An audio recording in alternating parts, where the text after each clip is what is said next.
Yeah, hello. Welcome to yet another video of Mission Target Internalis. So we are going to start a new chapter now today. The name of this chapter is Rhabdomyolysis. Chapter number 89 on tendinalis. This is rhabdomyolysis. So what is rhabdomyolysis? Rhabdomyolysis is destruction of skeletal muscles, right? This is the skeletal muscle. So destruction of skeletal muscles. What is going to happen if there is destruction of skeletal muscles? It will cause destruction to the myocytes. It will cause destruction to the myocyte membrane. And what happens if there is destruction? There is going to be acute necrosis of the muscle fiber, and all the intracellular contents are going to leak out, right? And this will cause myoglobinuria. So in a nutshell, rhabdomyolysis is basically the destruction of skeletal muscle fibers, thus destruction of myocyte membrane and its necrosis, which causes myoglobinuria. What are the causes? So this is a simple image taken. This shows very limited causes of rhabdo, but still there are many more causes of rhabdomyolysis. IV drugs, infections, seizures, trauma, crush injuries, RTAs, any muscle diseases, infections, medications and alcohol. These are very, very less as compared to what I want to tell. So let's read about causes of rhabdo. I'll just paste a few slides here for ease. So most common causes are drug abuse. Drug abuse is the most common cause. Alcohol, as mentioned in the previous slide, medications, muscle disease, trauma, neuroleptic malignant syndrome, very important, neuroleptic malignant syndrome, seizures, immobility. In chronic patients who are in ICUs, we will read about this, that in ICU patients there is very much chance of rhabdo happening. Infections, I told you. Physical activity, a very, very, very strenuous physical activity may lead to muscle damage, right? There's a long table given in tendinalis. We'll go to it. Just a second, we'll just have a look. Yeah, this is the table. So see, read about this trauma. Can you see trauma? So trauma, crush injury, electrical or lightning injury, then drugs, amphetamines, ecstasy, caffeine, cocaine, ethanol, heroin, methadone, methamphetamines, opiates, phencyclidine. Environment, contact sports, delirium tremens, dystonia, excessive exercise, immobilization, both excess rest, immobilization, right? Psychosis, seizures, marathons, heat stroke. Genetic disorders, mostly our target patients will be pediatric patients. Glycolysis and glycogenolysis disorders, fatty acid oxidation disorders, mitochondrial disorders, right? Immunological disease, dermatomyositis, polymyositis, we rarely see in our ER, but still. Bacterial infection, Clostridium, commonly known. Group A beta hemolytic streptococcus, Klebsiella, Legionella, Mycoplasma, Salmonella, Shigella, Aureus, pneumonia.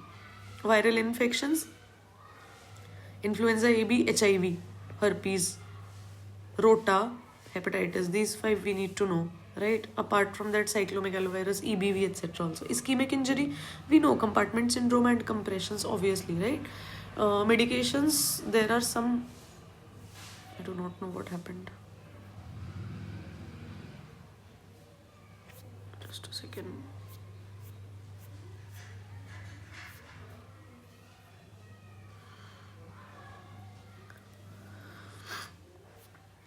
Yeah, so medications, we were here.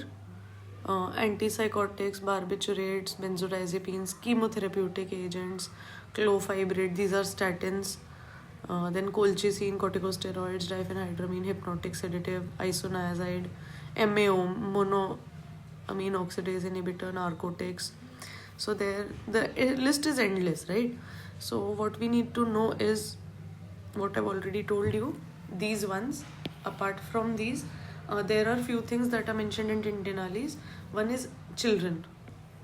If rhabdo is occurring in children, what do we think of? We think of all inherited metabolic disorders, right? So inherited metabolic disorders is what we need to look at. Metabolic disorders, right? If in children there is recurrent rhabdo, or if there is exercise intolerance, these two are very strong indicators that the patient, I mean the child, is having inherited metabolic disorder, right? Then patients in coma, patient is in ICU, patient is in coma, right? Patient is moribund, patient cannot move, right? What happens in these patients? There is unrelieved pressure. Unrelieved pressure. Where is this unrelieved pressure?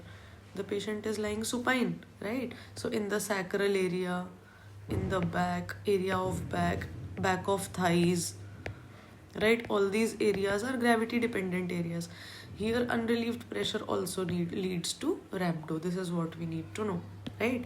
Apart from this, statin induced myopathy. See, myopathies are very famous side effect of statin. So these statin induced myopathies can also cause this thing, rhabdomyolysis. Statins may increase the levels of CPK or may not increase the levels of CPK, right? So irrespective of increasing the levels of CPK, statins have a tendency of causing rhabdomyolysis, right? There will be muscle weakness, right?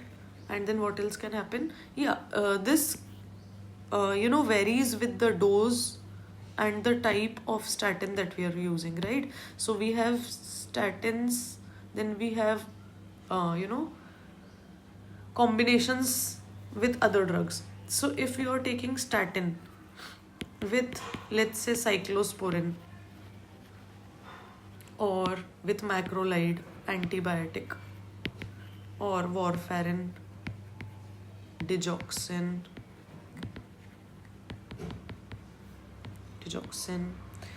or dual statin, so all these will increase the risk of statin induced myopathy, hence increases the risk of rhabdomyolysis, right? Then I've told you in infections, hepatitis we need to know, HIV we need to know, rota we need to know, right? Hepatitis, these are very common, which will lead to rhabdomyolysis, right? Now let's talk about pathophysiology. So is there any pathophysiology slide? No. Let's just read about the pathophysiology of rhabdomyolysis. What is happening? How is it happening? There are a few slides I took from, I just tried to generate from AI, but seems to be of no help. So, yeah, we can come here.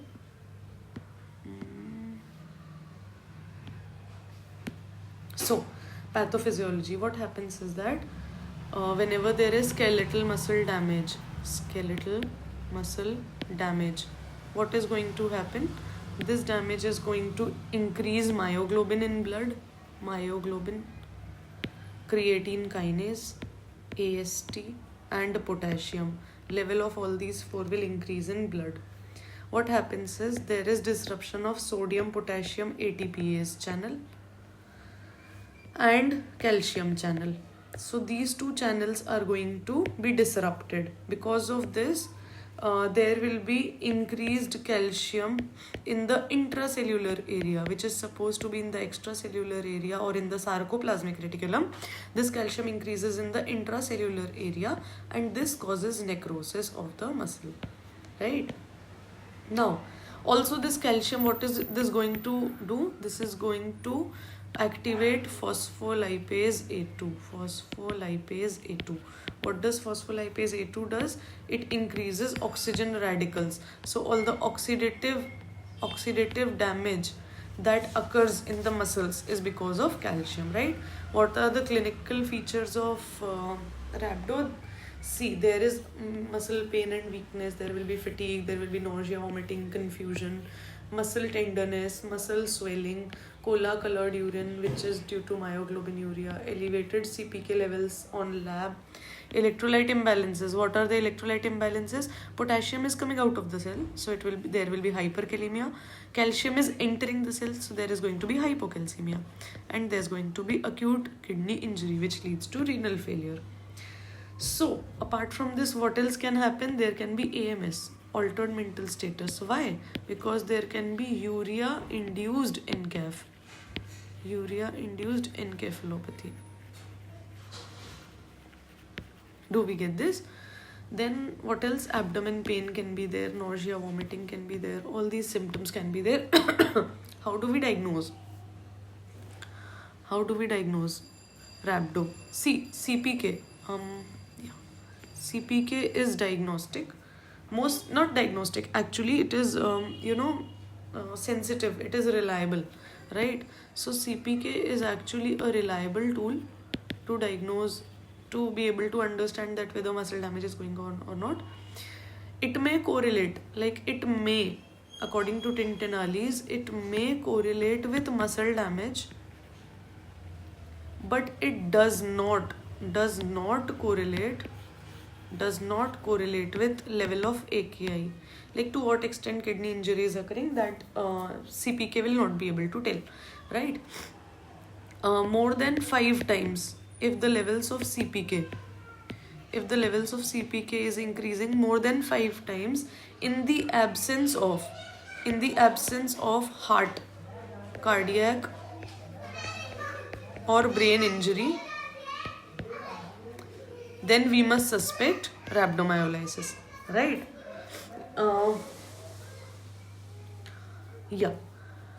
When does CPK levels rise? We were reading about CPK. So when does CPK levels rise? That we need to know. So CPK levels begin to rise 2 to 12 hours after onset of muscle injury. So 2 hours after you suspect that muscle injury is going on, so you have to send for CPK levels. 2 to 12 hours after onset of muscle injury, the CPK levels will come out to be positive. When does it peak? It peaks at 24 to 72 hours. So even up to 72 hours, the levels might remain stable, and then it is going to decline constantly. It declines constantly by about 39% of previous days values. So days values, right? So by 39% every day. If let's suppose that CPK levels are not declining by 39%, right? Then we have to suspect that there is still some muscle necrosis which is going on, right? So we have to suspect that there is still some muscle necrosis which is going on. MB may also be raised. We send for CK and MB, so MB might also be raised, but not very, very sensitive, right? Myoglobinuria. Next, thing that we see. So this is here, the dark colored urine that I'm talking about, myoglobinuria. So myoglobinuria is when there is skeletal muscle injury. How much should the injury be for myoglobinuria to occur? More than 100 gram of skeletal muscle fiber. So whenever more than 100 gram of skeletal muscle mass is affected, injured, at that time myoglobin will come into blood, and myoglobin will increase in blood before CK will increase. So myoglobin rise occurs early to CK rise, and then rapidly cleared by renal excretion. So this is very rapidly cleared because it gets excreted via kidney. So it is rapidly cleared, right? And causes reddish brown discoloration of urine. So the color of urine is going to be reddish brown. This is what we need to know. Reddish brown, very, very commonly seen in patients who've major bone injury, RTA patients who have not been adequately fluid resuscitated. You will see that the color of urine turns brown, right? And whenever there is myoglobin levels more than 100 milligram per deciliter, at this time this color comes in urine, right? So whenever we go for urine RM, urine routine microscopy, at this time blood urine is going to contain what? Urine is going to contain heme. So this heme may cause false positive blood for blood in urine dipstick assay. So whenever we go for dipstick test, it might show positive for blood because myoglobin contains heme, which shows false positivity. But whenever we go for urine microscopy, there will be no RBCs. No RBCs, no blood. RBCs, no blood. Right? Then, there is a very important line quoted in Tintinallis that if myoglobin is not rising, right? So absence of myoglobin does not rule out rhabdomyolysis. Does not rule out rhabdo. This is what we need to know. Why? Because see, this myoglobin is very easily and very rapidly excreted by our kidneys. So there can be times when this myoglobin is not detected, but still muscle damage is going on. Our kidneys are compensating, but that does not mean that the muscle damage is not going on, right? Now, what are the electrolyte abnormalities that we need to see? There will be increased potassium, as told earlier. There will be reduced calcium levels. Phosphate can be increased, can be decreased. Uric acid will definitely be increased, right? Then we look at ECG. What will ECG show? ECG is going to show alternated T waves if there is hyperkalemia. Then we look at the KFTs. In KFTs, what do we look for? We look for creat, we look for BUN, right? And these two will tell us about the level of AKI that is going on in the body. DIC. What is DIC? DIC is disseminated intravascular coagulation. This is a very, potential complication, of our rhabdo. And for this, we have to also look at CBC and coagulation profile. And then we have to, compare. So baseline CBC and coagulation profile needs to be carried out for future comparison. If any of this gets, the platelet count and the coagulation factor, PTINR, etc. If any of this gets deranged, we are able to diagnose DIC earlier. Serum LDH levels, definitely it will be elevated because there is increased necrosis. If we want to look at focal muscle damage,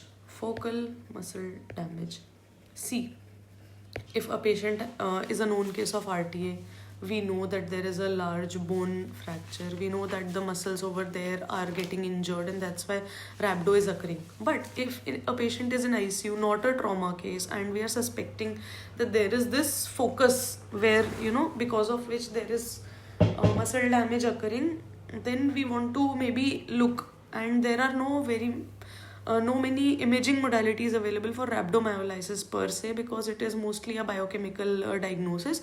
So if we want to look at focal muscle damage, what do? We go for MRI, but it is very rarely done. So just in case, if you are suspecting that maybe this arm or this abdominal muscle compartment syndrome maybe, or if anything else that your abdominal compartment syndrome, if you're suspecting or something like that, then definitely you can go for MRI, but it is rarely done, not very much documented. Now let's talk about DDs. What are the various conditions which mimic rhabdomyolysis but are not rhabdomyolysis?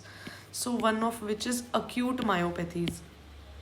So a patient who is a known case of some myopathy might land up in an acute attack and might mimic rhabdo, but these will be definitely self-resolving. Periodic paralysis. What is periodic paralysis? Mostly occurs because of potassium, right? We know that hypokalemic periodic paralysis. So how do we rule out? We will look at potassium levels. In rhabdomyolysis, the potassium levels are very high, sky high, but in periodic paralysis, the potassium levels will be low. Apart from this, what else? Polymyositis. These are dermatological problems, and dermatomyositis. So we also need to look at these two. These two are also close mimics of rhabdo. And then, of course, definitely GBS, Guillain-Barré syndrome. Guillain-Barré syndrome. So this can also cause, look like rhabdo. Now, very important line that is mentioned in Tintinallis, which I would like to share with you all, that rhabdo associated with strenuous exercise slash fasting, or there are repeated episodes of rhabdo, then this suggests inherited metabolic myopathy, right? So if a patient has recurrent rhabdo, exercise intolerance, rhabdo on fasting, repeated episodes of rhabdo, then we must suspect inherited metabolic myopathy. Now let's talk about treatment. How do we treat rhabdomyolysis? See, pre-hospital, patient is in ambulance, patient is being transported to a tertiary care center. If it is a crush injury, which is most common, pre-hospital scenario of rhabdo, what do? We do nothing. We just give aggressive fluids, lot of fluid, 1 liter per hour, rate of 1 liter per hour after extricating a limb. And then 1 liter per hour after extricating a limb. Which means what? You kind of immobilize the limb, kind of bind it to a binder or a splint or something like that. So 1 liter per hour after extricating a limb. This is the initiation dose, and after this we have to continue at 500 ml per hour, 5% dextrose, D5 which we call, and NS alternate. So alternatively with NS and D5 we need to give 500 ml per hour fluid, right? We have to avoid all potassium and lactate containing fluids. That is why ringer lactate, cabalite, all of these fluids are not in the list. We only give 2 things, D5 and NS alternatively at the rate of 500 ml per hour. Once patient reaches the emergency, we will give IV rehydration aggressively for 24 to 72 hours. Why? Because this is the major time when it can lead to AKI. We have to rapidly correct fluid deficit, followed by, so what is the dose? Once you correct the fluid deficit, right? Once you've given enough fluid, you will give 4 ml per kg per hour, right? This is going to be your maintenance dose for 24 to 72 hours. What is the target urine output? So the target urine output is 3 to 4 ml per kg per hour, which means that whatever your maintenance dose is, same should be your urine output. This will signify that whatever fluid is coming inside is also going outside, which means that your kidneys are not very compromised, right? Or if you want to look at a gross level, that, ma'am, please tell me that one value, that how much should I look for? I cannot keep calculating. No problem. At least 200 to 300 ml per hour is your target. If you're getting this much of urine in an hour, no need to worry. You can just continue resuscitating with fluid for at least 72 hours, because see, you cannot land up in AKI. Now, there are few things that have been told. One is mannitol. In ER, we are very much, I'll tell you, this thing comes from my, observation. We are very afraid to give mannitol in patients who are suspected of AKI, who have CKD or something. But in rhabdomyolysis, mannitol and bicarb, these two have good benefit, right? So if CK, creatine kinase levels, are more than 10,000 international unit per liter, then mannitol and bicarb should be given. These two will reduce the incidence of AKI. This will reduce the severity of AKI, right? And if bicarb is given, then there are few, cautions that we need to put. One is that we have to maintain isotonic solution. It does not have to be hypertonic. So we have to give lot of fluid along with bicarb. So maintain isotonic solution. Second, you have to avoid hypokalemia. When you give bicarb, obviously there is, potassium tendency to come down. And you have to also avoid metabolic alkalosis. This is most important, because see, you may avoid acidosis, but whenever there is alkalosis, you will be, very much tensed, because Bicarb giving itself is going to change the pH to an extent that it might cause metabolic alkalosis. So you have to give bicarb in a way that metabolic alkalosis does not occur, right? Now let's talk about, just a second.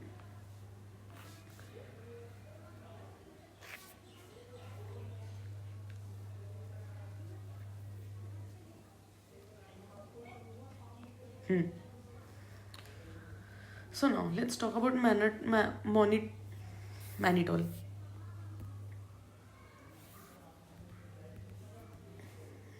Let's talk about mannitol. So about mannitol, it is harmful. It causes diuresis. We know it, na? It is a osmotic diuresis. Diuretic, so it is going to cause diuresis in hypovolemic patients. So make sure that whenever you are giving mannitol, the patient is adequately volume resuscitated, right? Now let's talk about RL and NS. RL is superior to NS in patients who are non-traumatic rhabdomyolysis patients, right? Trauma patients, we are not giving RL, we are not giving Cabilite, we are not giving Isolite because it is potassium and lactate containing fluids. In non-traumatic rhabdomyolysis, Ringer lactate is considered to be superior to NS. It is better, it is used more, and it does not develop acidosis. So it prevents patient from developing acidosis, right? Then Foley's we have to put for patients to monitor urine output. Obviously cardiac monitoring we have to do because potassium will rise, so we have to look for dysrhythmias, for electrolyte abnormalities, for metabolic complications. So hemodynamic monitoring, cardiac monitoring, urine output monitoring, this is all that we have to do. If there is hypocalcemia, will you treat this patient? Patient will definitely have hypocalcemia. Are you going to treat the hypocalcemia because of rhabdomyolysis? The answer is no. Why? If there is hyperkalemia induced cardiotoxicity, hyperkalemia induced cardiotoxicity, only then you are going to give calcium. Otherwise you do not need to supplement calcium in patients. If there is profound hypocalcemia, what do you mean by profound hypocalcemia? It is causing tetany, it is causing spasms, it has become very much, symptomatic. In these kind of patients also you will consider supplementing calcium. Otherwise, if the calcium levels are coming on the lower side but the patient does not have any symptoms, you generally do not correct calcium levels, right?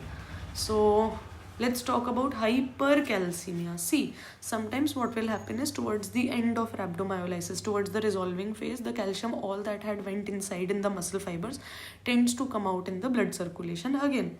So at this time there is going to be hypercalcemia, right? And whenever this hypercalcemia becomes symptomatic, so we know the symptoms: psychiatric overtones, abdominal groans, hypercalcemia. So all those symptoms, if they start to come, you have to start giving lot of saline, and you will have to go for saline diuresis, right? This is what I wanted to tell you. Then if there is hyperkalemia, which is going to be there, what is our standard correction? We tend to give D25 with insulin. We give asthilin, salbutamol, and then we give this thing, calcium gluconate. This is what we give in normal patients. In rhabdomyolysis, this will not help, D25 with insulin. This is not going to help. Why? Because most of the potassium is coming from the cells and you are giving a mechanism working opposite to it. You cannot give a mechanism because the membrane is damaged, right? So potassium cannot enter the cells again because the cells are necrosed now. So in this case, we will have to give ion exchange resins. Ion exchange resins. There is this, I forgot the name. It was some silicate or something, I do not know. I have forgotten, but there are few, sachets which are available for our CKD patients also, which we give for lowering down the potassium levels. Then, if phosphorus levels increases, what do we give? We give oral phosphate binders. Nothing else.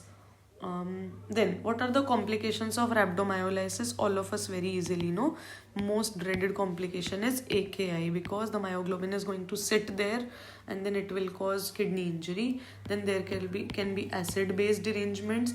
There can be DIC as studied right now. There can be compartment syndrome, and there can be peripheral neuropathy. So these are all the complications. What are the risk factors for AKI? We know that we are giving so much of volume of fluids. Why? Because hypovolemia is one of the most common risk factor for AKI. Then acidosis is common factor for AKI. And then this is all. Then there is just one score that we need to know. The chapter has ended, thankfully, in a single lecture. So there is just one score that is given in Tintinallis called McMahon death or dialysis score. So whenever there is profound rhabdomyolysis which is not controlled by fluid resuscitation and all that we've discussed right now, then we give this. Then we take this score and we pick up those patients who will need eventually dialysis, right? So let's look at this. So creatinine levels, if these creatinine levels are 1.4 to 2.2, then the points are 1.5. If it is more than 2.2, the points are 2.5. Let's take up a patient and then think about it. There are two patients, patient A and patient B. Let's look at patient A. Patient A has met with a road traffic accident. The patient A's labs have come to us, and we see that the creatinine levels are 1.4 to 2.2 level, falling in this range. So what is its score? 1.5. Then calcium is normal, so there will be no scoring here, so we do not give 2, so plus 0. Then creatine kinase, the CK levels is 10,000, so you do not give this, so again 0. Then phosphate levels are 4.5, so you will give 1.5. Then bicarb is less than 19, so give 2 point for this, 2. Etiology of rhabdo is not a seizure, not syncope, not exercise, not statin, not myositis. It is a trauma patient, so you give 1 point again, plus 1. It is a male patient, so you give 0 again, and age is a young male, so take this. Oh god, why does this happen every now and then?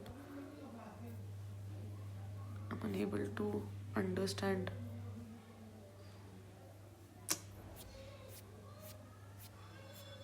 I think I'll never be able to understand how to use this tab. That's why I keep writing in my notes. And then age is, let's say, 1.5 years. So what was our 1.5 plus 0 plus 0 plus 1.53 plus 2, 3 plus 2, 5, 6, 0, 7.5. So 7.5 is our score for this patient A. So a score of 5 or less indicates 3% risk. Score of at least 10 indicates 52% risk of dialysis. So if our score is falling between these two, so what are we going to do? We are going to observe this patient, and if the patient further deteriorates and if score comes down to 10, then we have to dialyze the patient, right? Now, if you look at a patient having seizures, and then you look at this entire thing, then I think it is going to change. Point is going to change. So this is how it is. McMahon's death or dialysis prediction scale.